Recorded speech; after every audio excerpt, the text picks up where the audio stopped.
Is this the room that led to the American Civil War?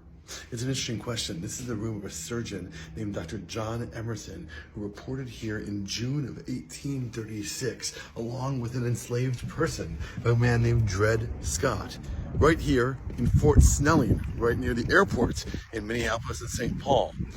When Dred Scott came along, he was an enslaved person, but he was in an unorganized territory. Minnesota was not yet a state.